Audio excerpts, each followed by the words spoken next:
নমস্কার সবাইকে FC স্টোরিজে welcome. আপনাদের সঙ্গে রয়েছি আমি দেবাশিস এবং আজকে আমরা একটা ডিফারেন্ট টাইপ অফ পডকাস্ট করতে চলেছি। আপনারা ভৌতিকতা পডকাস্ট সিরিজ দেখছেন, আমাদের খুব ভালো লাগছে এবং ভালোবাসা দিচ্ছেন।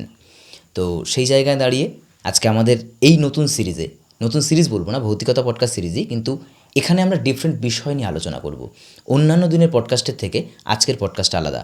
কী সেই আলাদা বিষয় জানতে হলে দেখতে হবে। তো চলুন শুরু করব সৌরভদাকে দিয়ে। সৌরভদা, হাই, হ্যালো সবাইকে, অশেষ ধন্যবাদ। আচ্ছা, তার আগে বলে দিই, আমরা ক্যামেরায় বর্তমানে দুজনকে দেখা যাচ্ছে। এই দুজন তো আছেই, তো নীলুদাও আজকে আমাদের সঙ্গে পার্টিসিপেট করবেন এই আলোচনায়। এবার চলো। কিন্তু নীলুদা আজকে কাইন্ড অফ বিহাইন্ড ক্যামেরায় আছে, তো আমরা আজকে শুধু শোনা যাবে, আমাকে আর কি দেখা যাবে না। তো কিছুটা কৌতূহল থাকুক দর্শকের মনে, এই নীলুদাটা কে বা পিছন থেকে কে কথা বলছেন, এই কৌতূহলটুকু থাকুক। একদিন সামনাসামনিও কথা অবশ্যই সামনাসামনি কথা হবে। এখন বর্তমান দিনে দাঁড়িয়ে যদি আমরা একটু পরখ করে দেখি, মানুষের মানে একটা ছেলে মেয়ে রিলেশনে আছে, তাদের বিচ্ছেদ হয়ে যাচ্ছে মানে খুব ইজিলি। মানে আজকে আমি মনে হলো রিলেশনে আসলাম, 2 ঘন্টা কথা বললাম তার সঙ্গে, তারপরেই জলদি ব্রেকআপ করতে আমি ভাবছি না, চলো ব্রেকআপ বলে এরকম একটা ব্যাপার, চলো দিল্লি চলো মতো ব্যাপার আর কি, চলো করে ফেললাম। দিল্লি চলোটা সেই আমলে কঠিন ছিল, কিন্তু এখন তো আরও ইজি। তো চলো ব্রেকআপ বলে ব্রেকআপ করে ফেললাম। ডিভোর্সের সংখ্যা বাড়ছে দিন। কারণ আছে, কারণ বললে তোমরা নিজেই এখন বলবে, আরে তাই তো আমি ভাবিনি। ইটস অল অ্যাবাউট পেশেন্স, ধৈর্য। না, তার উপর একটা জিনিস ধৈর্য আছে, কমে আসছে মানুষ। তোমরা এখানে আমরা সবাই ইনস্ট্যান্ট সবকিছু পেতে। হ্যাঁ, আমরা এখানে তারপরেও আমরা এখানে সবাই সোশ্যাল মিডিয়ার সাথে যুক্ত আছি এবং 2016-17 থেকে ইউটিউবের পিছনেও আছি কম বেশি। শর্টস এসছে কবে থেকে বলো? এই যে শর্টস ভিডিও আসা শুরু হয়েছে টিকটকের সময় থেকে, টিকটকের পর থেকে। টিকটকটা গেল, সবাই ভেবেছে না এবার তাহলে জিনিস প্ল্যাটফর্ম আনতে হবে, তারপরে ইউটিউব আপডেট দিল, দেন শর্টস আসলো। ইউটিউব সবার শেষে এনেছে, সবার আগে ইনস্টাগ্রাম এনেছিল। তো ইনস্টাগ্রাম আসলো, ইনস্টাগ্রামে যে ছোটো ছোটো ইমোজি, তারপরে তার আগে ছিল হচ্ছে তোমার স্ন্যাপচ্যাটের শর্টস। স্ন্যাপচ্যাটের 13 সেকেন্ড না 15 সেকেন্ড সামথিং ছিল। তো এতে কি হচ্ছে, আমরা এখন দেখছি অ্যাভেলেবিলিটি। একটা শর্টস দেখতে কত সময় লাগে? টাইম 1 মিনিট, বড় জোর 1.5 মিনিট, তাও লাগে না। খুব মানে লেন্দি অনুযায়ী, অ্যালগরিদম অনুযায়ী ইনস্টাগ্রামে শর্ট 1.5 মিনিটের আপলোড হয়। চলো 1.5 মিনিট লাগলো, তুমি 1.5 মিনিট দেখছো তো জিনিসটা, মাইন্ডে নিচ্ছ, তারপরে কি করছো? স্ক্রল করে বেরিয়ে যাচ্ছি। নেক্সট ইমোশনটা তোমার কি হচ্ছে? 1.5 মিনিটের। আর 10 বছর আগে তোমার ইমোশনটা কি ছিল? ক মিনিটের? 1 ঘন্টার, 30 মিনিটের। তাহলে এবার এখানে আমি আসবো, আরও আসছি। আচ্ছা বলো। সেই সময়কার মুভির কথা আমি ধরি, হাম আপকে হ্যায় কন, ছুপ ছুপ কে, ফির মুঝসে শাদি করোগে, অনেক মুভি আছে। 2.5 ঘন্টা 3 ঘন্টার মুভিগুলো দেখবা, এখনকার মুভিগুলো দেখবা, অনেক কিছু চেঞ্জ আছে। তখনকার সব কিছু দেখাতো যে না, সব কিছুর পরে হ্যাপি এন্ডিং আছে, কিন্তু এখন বাস্তবতাটা অন্যরকম করে দেখিয়ে দেয়। কিন্তু ঠিক আছে, ওই যে বলে না, তুম ক্যা সোচতে হো তোমারি বালি আলাগ হ্যায়, নেহি সবকি বালি এক জৈসি হ্যায়। কেন এটা কেন হচ্ছে দেখো, আমি এই যে বললাম স্ক্রল করছি, ইমোশন চেঞ্জ হচ্ছে। আমার আগে তো তোমার ফেসবুকেও স্ক্রল ছিল না, এত প্ল্যাটফর্ম ছিল না, মানুষ এত রকম করে নিজেকে এক্সপ্লোর করেনি, মেয়ে মানুষরা আগে এত করে নিজেকে খোলেনি ইন্ডিয়ার আগে, ভারতবর্ষের কথা বলছি। এখন দিন দিন যত যাচ্ছে বাচ্চারাও কিন্তু সামনে আসছে, এইটুকু বাচ্চারা, তোমার মেয়ে যেমন তুমি আনছো, এরা যখন বড় হবে এরা ডেপো হবে, আরো আমার ভাগ্নি বড় হবে ডেপো হবে, একদম। এরা যখন বড় হবে এরা কিন্তু আমাদের থেকে আরো বেশি অ্যাডাল্ট হবে। অবশ্যই, কথা বুঝতে পেরেছো আমি কি বলতে চাইছি? একদমই তাই। মানে এদের 13 বছর 14 বছর বয়সে আমরা যেটা 19 বছরে জেনেছিলাম, করেছিলাম, যেটা স্টেপ নিয়েছিলাম পা তাপ্তাপাতে, এরা তার আগে নিয়ে নেবে। অবশ্যই এইটাকে আটকাতে হবে আমাদের প্যারেন্টস হয়ে। কারণ কি, আমরা জানি যে সেই সময়টা কি ছিল আর এই সময়টা কতটা ডেভেলপ হয়েছে। এখন সবকিছু চোখের সামনে পাওয়া যায়, চোখের সামনে মেটানোও যায় দাদা, তাই না? এখন 1.5 মিনিটে ফিলিংস নিয়ে 1.5 মিনিটে শেষ করে দেওয়া যায়। হ্যাঁ, এইবার এখান থেকে যে আমি পয়েন্টটার কথা বলছিলাম, এখানে অপশান পেয়ে যাচ্ছ তুমি। হ্যাঁ, আবারও সেই অপশানে ফিরে আসলাম আমরা। এটা আমার শেষও হয়নি তো। হ্যাঁ, এবার বলে নিই আমি, ব্রেকআপ হচ্ছে যেখানে নীলুদা বললো যে পেশেন্স, প্রথমে যখন বললাম ব্রেকআপ এবং ডিভোর্সের কারণ, কে বললো পেশেন্স। প্রথমত যখন আমি 1 মিনিট, বড় জোর 1.5 মিনিট একটা রিল আমি স্টে করছি, ইউটিউব হলে সেটা 1 মিনিট, ফেসবুক ইনস্টাগ্রাম হলে সেখানে 1.5 মিনিট বড় জোর, মানে আপলোড করা যায়, আপলোড হয় না ম্যাক্সিমাম টাইমে, ম্যাক্সিমাম 1 দেড় minute minute 30 second. 1 minute 30 second আমরা আপলোড করতে পারি। তো সব রিল 1 মিনিট 30 সেকেন্ডের হয় না, ম্যাক্সিমাম 15-20 সেকেন্ড। তো এই 15-20 সেকেন্ডে আমি যখন ইয়ে করছি আমার পেশেন্সটা কমে যাচ্ছে। এটা যেমন একটা পয়েন্ট, নীলুদার পয়েন্ট। আর এটা যেটা তোর পয়েন্ট তুই বললি যে ইমোশনটাও চেঞ্জ হচ্ছে। ইমোশনটা চেঞ্জ হচ্ছে, সেটা তো পেশেন্সের পর্যায়ে আমি ফেললাম ওটাকে। এবং তোর যে পয়েন্ট যেটা হচ্ছে আমার কাছে প্রচুর অপশনস, আমি জানি স্ক্রোল করে নেক্সট আরেকটা রিল আসবে, স্ক্রোল করে নেক্সট আরেকটা রিল ডিফারেন্ট আসবে, আসছে আমার কাছে। ডিফারেন্ট। হ্যাঁ, ডিফারেন্ট। এইটাই তো চাই মানুষে, হ্যাঁ ডিফারেন্ট। কারণ কি, আমি আজকে এফসি স্টোরিজ দেখছি, ঠিক আছে, আমি জানি এই এই জিনিসই বলবে, এই জিনিসই বলবে, এই জিনিসই বলবে, এই জিনিসই বলবে, এই জিনিসই বলবে, বা আমার মাথায় একটা জিনিস চলে আসবে, একটা থিঙ্কিং চলে আসবে, এটা এমনই হবে, এর থেকে বাইরে কিছু হবে না। হতে পারে, কিন্তু আমার এক্সপেকটেশনে কিন্তু আমি তাকে 0 করে দেবো, যে এর বাইরে যাবে না, এ ভূত প্রেত এই নিয়েই থাকবে, এই যে টপিকে আলোচনা হবে এই টপিকটা কেউ ভাবেনি না, এমন করে, না, তাই না? এই আনএক্সপেক্টেড জিনিসটা কোথায় আসে? যেখানে তুমি এক্সপেকটেশন রাখবা না যে আমি দিলেই ও আমায় দেবে, আমি ভালোবাসা দিলেই ও দেবে, নাহলে দেবে না। এই এক্সপেকটেশন যখন থাকবে না একটা জায়গায়, উইদাউট এক্সপেকটেশনে যখন তুমি করতে থাকছো, সেটাকেই ভালোবাসা বলে, যত্ন বলছে। এবার কি হচ্ছে, তুমি যখন অধৈর্য হয়ে যাচ্ছ বা ভাবছো ধুস, অপশান তো আছে, ফেসবুক খুললে 1000টা মেয়ে মেসেজ করছে, 1000টা ছেলে মেসেজ করছে। আজকে থেকে অত বছর আগে এত কিছু করতো না কেউ, ঠিক আছে, দাঁত 2খানা বার করে সালমান খানের মতন ছবি দিয়ে বলতে হে কেমন আছো। এখন অপশনস বেশি। অপশনসের কারণে অপশনস বেশি, তারপরে কথা কি, এখন সমস্যাও বেশি। ব্রেকআপ হচ্ছে এই কারণে, মানুষ লালসা পেয়ে যাচ্ছে। কি করে? আমার সাথে আজকে একটা রিলেশন আছে, আমার একরকম ভাব, আমায় কিন্তু সে রিলেশনে আসার আগে আমায় কিন্তু সে বাইরে বাইরে দেখছে, ঠিক আছে, বাইরে যেখানে দেখা হচ্ছে সেখানে সে কিন্তু আমার বাইরের আউটফিট দেখে আমায় জাজ করছে, আমার বসার স্টাইল দেখে বা কথা বলার স্টাইল দেখে, হাঁটা চলা দেখে সে জাজ করছে। যখন সে আমার পার্সোনাল লাইফে আসবে, সে কিন্তু পুরোপুরিটা নিয়ে থাকছে, সে তো তখন তোকে লুঙ্গি পুরো দেখবে। তখন কিন্তু সে সেটা নিতে পারবে না। একদম। সে শুধু কোনটুকু নিয়ে ভালো লাগছে তার ভিজুয়ালাইজে, সে যত সময় স্মার্ট করছে, ওয়েল মেনটেন করে চলছে। কোনো পুরুষ সবসময় ওয়েল মেনটেন করে সবসময় চলতে পুরুষ ইচ্ছা নারী করে কেউ না, পারে না। ঠিক আছে, কারণ আমরা চাই যে আমরা একটুখানি অগোছলো থাকবো, তুমি এসে একটুখানি ইনসিস্ট করো। সারা জীবন তো আমরা রয়েছি তোমার জন্য, তোমরাও কিছু সময় বলো যে চল আজকে এটা না এটা পরে চল, আমি তো ইচ্ছা হয় আমার ভুলভাল কিছু এটা পরে চলে যাই, তুমি আমায় বলো না এটা পরে আসো আজকে। আমি যেমন তোমাকে বলতে পারি যে তুমি একটা টিপ পরে আসো না, তোমায় খুব মিষ্টি লাগে দেখতে, এইটা কিন্তু তোমার শরীরের প্রতি আমার এক্সপেকটেশন নেই, তোমার প্রতি এক্সপেকটেশন আছে, তোমার আমার দেখার জন্য না, 10টা লোক আরও দেখবে যে আমার প্রেয়সী এরকম। হ্যাঁ, আমার প্রেয়সী বলে কথা, তার সাথে আরও কথা আছে কি, যে আমি যাকে সাথে নিয়ে চলবো তাকে নিয়ে যদি আমি বুক ফুলিয়ে না করতে পারি, তাহলে সেরকম জিনিস নেই। আজকাল বিয়ের পরে দেখবা বর বউরে নিয়ে বেশি জায়গা যায় না, বউ বরের নিয়ে যায় না, ফেসবুকে অন্তত সাথে ছবিও পাই না এখন। বিয়ের পরে 2 মাস 6 মাস হয়তো তুমি ভীষণ দেখবা ছবি একসাথে ছাড়ছে, খুব কম আছে যারা লং টাইম করে। ওই বিয়ে রিসেপশনের ছবির স্টকগুলো শেষ হয়ে গেলে মোটামুটি বন্ধ হয়ে যায়।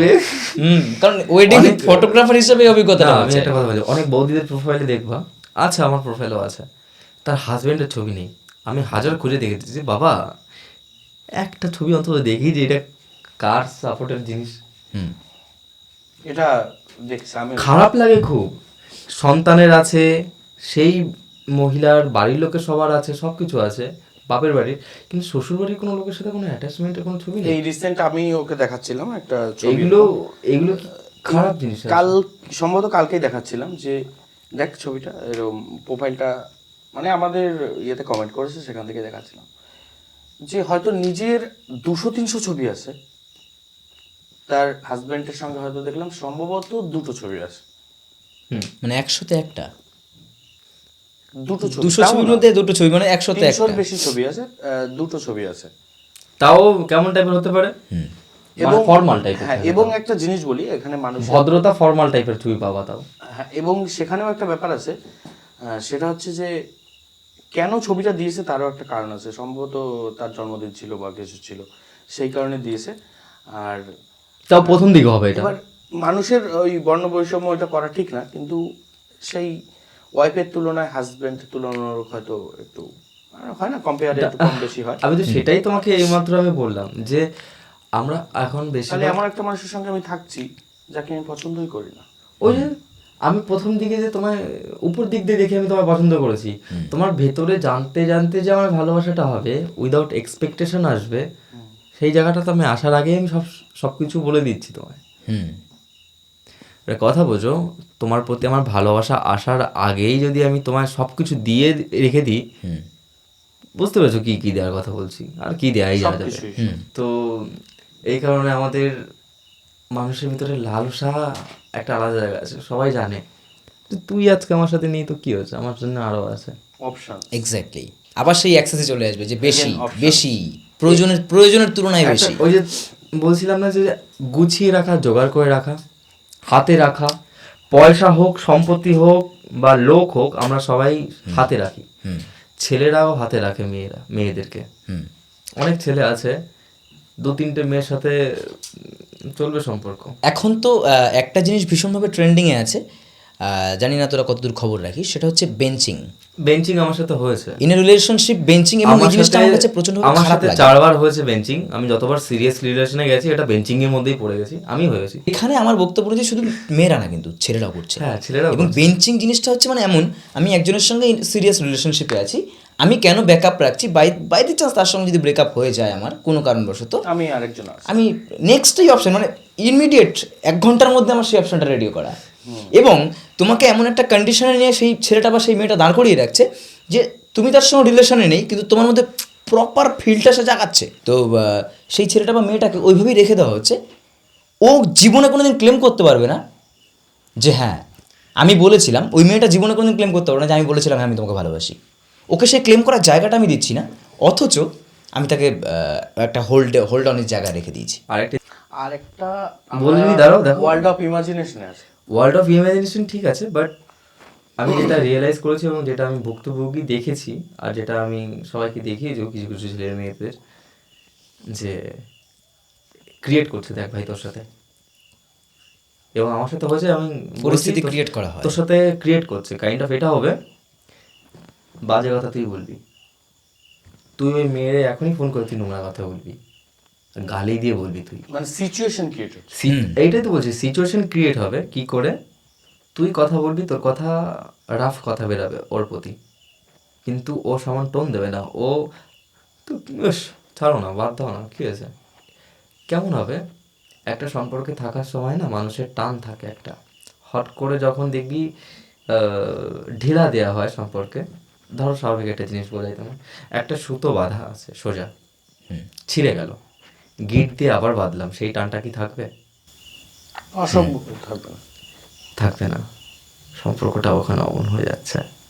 ঠিক আছে, যখন ক্রিয়েট করা হচ্ছে না, তুমি যখন বুঝতে পেরেছো যখন যে এটা ক্রিয়েট হচ্ছে, তারও 6 মাস আগে থেকে মেয়েটার ওই পরিস্থিতি নেওয়া হয়ে গেছে, ওর দেখা হয়ে গেছে 6 মাস আগে যে এটা কি করে হবে আর কেমন পরিস্থিতি আনতে হবে, তারপর এটা আসবে। কিন্তু সেই মেয়েটা কিন্তু তোমার সামনে যখন আসবে, একবারের জন্য ফিল করাবে না। হ্যাঁ, যখনই সে তোমার থেকে 5 মিটারও দূরে চলে যাবে, তুমি ফিল করতে পারবে যে এর সাথে আমার কোনো সম্পর্কই নেই, কোনো টান ফিল করতে পারছি না। কিন্তু যখন সে তোমার সামনাসামনি আসবে না, সে তোমায় শরীর কেন, সে তোমায় আত্মা দিয়ে দেবে, এরকম দেখাবে সে তোমায়। কিন্তু যেই দূরে যাবে তোমাদের ভিতরে ঝামেলা বাড়বে। কী করে তুমি বুঝতে পারবে যে ইম্পর্টেন্স নেই কিছু একটা, আমার ইম্পর্টেন্স যেটা ছিল সেটা ওর কাছে শেষ হয়ে যাচ্ছে। কী করে হয়, তুমি স্বাভাবিক, হ্যাঁ আমার কথা বলছি না, অন্য একটা কথা, ধরো স্বাভাবিক একটা কি বলে ধারণা, তুমি 1 বছর 1.5 বছর ধরে কথা বলছো আমার সাথে, তোমার মা জানে, তোমার বাড়ির লোক সবাই জানে, ইভেন তোমার মা শুয়ে থাকে পাশে, তুমি তারপরে কথা বলো রাত পরে। মা থাকতে তো অনেক দুষ্টুমি করেছো তুমি তখন, এখন কি সমস্যা? আমি তো তোমার সাথে কোনো অসভ্যতা আমি কথা বলছি না, জাস্ট 5 মিনিট কথা বলো না, কী হয়েছে? মা আছে, রাখো, পরে কথা বলবো। কিছু জিনিস আছে যেগুলো মাইন্ডে হিট করে যে হ্যাঁ এগুলো ঠিক চলছে না, তখনই তোমাকে সেখানে দাঁড়ানো দরকার, সরে আসা দরকার। কিছু জিনিস বললাম না, अगर बात ज़रूरी है रिश्ता भूल जाओ, और मेरे लिए बात ज़रूरी था। কারণ একটা সম্পর্ক থাকতে গেলে সে দুটো মানুষেরই সমানভাবে সেই জিনিসটার মধ্যে থাকা দরকার। আমি তোমার সাথে থেকে যদি আমি আরও পাস্ট লাইফে কারোর সাথে সেমন করে থেকে যাই, তোমার সাথে থাকছি, তাহলে এটা ধোঁকাবাজি বলে। একদম। যে তুমি আমার এক্স, তোমার কাছে আমার সব কিছু এখনও আছে, কিন্তু আমি এখন নীরুদার সাথে সম্পর্কে আছি, but still behind his I am with you. কোথাও কি একটা কানেকশন থাকছে। কোথাও গিয়ে কি সব দিক দিয়ে কানেকশন আছে। আচ্ছা, मैं तुमको देता रहता है, तुम्हारा रिचार्ज भी मैं करवाता हूँ, तुम्हें घूमने भी लेके जाता हूँ, আচ্ছা, चाहे कोई भी फेस्टिवल हो, गिफ्ट्स वगैरह कपड़े वगैरह देते रहते हैं। তো এই জিনিসগুলো তো ঠিক না, এগুলো তো একটা আচ্ছা, ধোঁকা দুটো দেওয়া। প্রশ্ন নিয়ে আমি আজকের পডকাস্ট শেষ করবো। আর দুটো প্রশ্ন আছে আমার কাছে। আমার শেষ প্রশ্ন, জীবন নিয়ে তোমাদের অভিমত কী? আর এই যে এত সম্পর্কে, তার আগের যে উত্তর দিতে হবে সেটা হচ্ছে, এই যে এত সম্পর্কের বিচ্ছেদ হচ্ছে, বৈবাহিক সম্পর্কে হোক বা প্রেমের সম্পর্কে হোক, আমরা বিচ্ছেদ করে বেরিয়ে যাচ্ছি কারণ আমাদের কাছে অপশানস প্রচুর। এই জায়গায় দাঁড়িয়ে আমি বুঝবো কী করে যে আমার জীবনে একটা সত্যিকারের রিলেশনশিপ এসছে, এবং একটা রিলেশনশিপ টিকিয়ে রাখার জন্য কী টিপস হতে পারে বা কী করলে এটা বেটার রান করবে বলে মনে হয়, ওয়ার্কআউট করবে বলে মনে হয়? এটা সত্যি বলতে একটা রিলেশন মানে একটা ব্যালেন্সের মতো। সেটা কোনোদিনও একটা সাইডের আমার চাওয়া না চাওয়া সেটার উপর বেস করে না। তুমি উদাহরণ দিতে পারো ভালো করে, দাঁড়িপাল্লা। আমি সেটাই বলছি যে একটার দিক দিয়ে আমি কি চাই আমি কি চাই না ডাজন্ট ম্যাটার, অপরজনকেও সেই রকম জিনিসটা হতে হবে। মানে দুজনে কি চাইছি সেটা ম্যাটার করছে দিন একদম শেষে। একদম। যেমন বলে এটা টিকিয়ে রাখার কোনো টিপস হয় না, কোনো টিপসই হয় না। মানে এখানে এবার আমি আনলাকি ব্যাপার চলে না, এবার আসতে তুমি পারে যে- আমাকে ভালোবাসো, মন থেকে ভালোবাসো, আচ্ছা, আমি তোমাকে বাসি না বা আমি তোমার সঙ্গে চিট করলাম, তো সেই জায়গায় দাঁড়িয়ে তোমার কি করণীয়? যেহেতু তোমার ফিলিংসটা কিন্তু একদম মানে সঠিক। একটা, এটা আমার কাছে, আমি অনেকদিন ধরে এটার মধ্যে ফেলেছে। অবশ্যই ওই জিনিসটা আমার তরফ থেকে সবকিছু যাই থাকুক না থাকুক, মনে করো ওই যে আগে একদিন কথা বলছিলাম যে আজকে আমি শিয়ালদা থেকে ট্রেন ধরলাম, আমি বনগাঁ আসবো, কোনো কারণে আমি হয়তো বুঝতে পারিনি আমি বসিরহাটগামী ট্রেনে উঠে পড়েছি, যেটা বারাসাত থেকে বেরিয়ে যাচ্ছে আপঘাটে। এবার প্রথম স্টপেজটা যেটা আসবে কাজীপাড়া বা তারপর পর ব্যাক টু ব্যাক আসবে, আমি কিন্তু ভুল ট্রেনে, আমি হাসনাবাদে উঠে পড়েছিলাম। হ্যাঁ, যাই হোক, হ্যাঁ, আমি কিন্তু ভুল ট্রেনেই আছি। তো যত তাড়াতাড়ি তুমি ওই ট্রেনটা থেকে নামবে তোমার তত ভালো। হ্যাঁ, রিয়েলাইজেশন সবার থেকে বড় জিনিস। সবার ফার্স্ট তুমি বুঝতে পারছো আমি তাকে ভালোবাসি, সে আমাকে ভালোবাসে না, খারাপ লাগা থাকবে, সব কিছুই থাকবে। যত তাড়াতাড়ি ওই সম্পর্কটা থেকে বেরোবে ততটা তোমার স্বাস্থ্যের পক্ষে, মানসিক স্বাস্থ্যের পক্ষে বিশেষ করে ভালো। কারণ তুমি যতটা দূরে যাবে, যতটা সময় ধরে রাখার চেষ্টা করবে, তোমার তুমি হাতটাও ততটা ব্যথা ভুল হবে, পথ এগোবে। ভুল পথে এগোবে এবং সেখান থেকে ফিরে আসতে তোমার সময় লাগবে নতুন ট্রেনে ওঠার জন্য। তো যত ফাস্ট পারো সেটা ছেড়ে দাও। মানে এত সুন্দর উদাহরণ দিল, এর থেকে বেস্ট উদাহরণ বোধহয় আর হয় না। মানে এটা আমার কাছে দারুণ ছিল উদাহরণটা।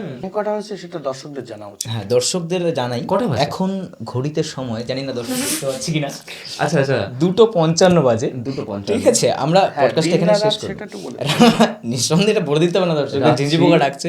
2:55 ঘটিকা। আমরা ধীরে ধীরে ব্রডকাস্টের শেষের দিকে এগোচ্ছি। আর আমার একটু ইচ্ছা আছে এই লাস্টের টাইমে বিহাইন্ড দ্য ক্যামেরা আজকে আমি যাব, আর এখানে আমার এখানে আরেকজন ব্যক্তি আসবে। সেটা পরে একদিন আসবে। এটা ব্রডকাস্টটা শেষ হতে যাচ্ছে, এবার অডিওতে আমি যাব আর ভিডিওতে আরেকজন আসবে। এখন পডকাস্ট এখানে এখনই আসবে, দেখুন পডকাস্ট এখানে এইটাই। আর এটা আনকাট হবে, হ্যাঁ, কোনো কাট হবে না। আচ্ছা আচ্ছা, এখানে আমি অ্যাজ এ হোস্ট আমি কিছু বলবো না। হ্যাঁ, তুমি এখানে হোস্ট, আমি এখানে গেস্ট, তো আমার গেস্টের কথায় হোস্ট চলবে আজকে। না, একদম একদম আমার কিছু বলার নেই এখানে, আমার কিছু বলার নেই। এফসি স্টোরি এফসি ভাবেই চলবে। চলে আসুন ইসলা, তুমি এখানে একটু বসো।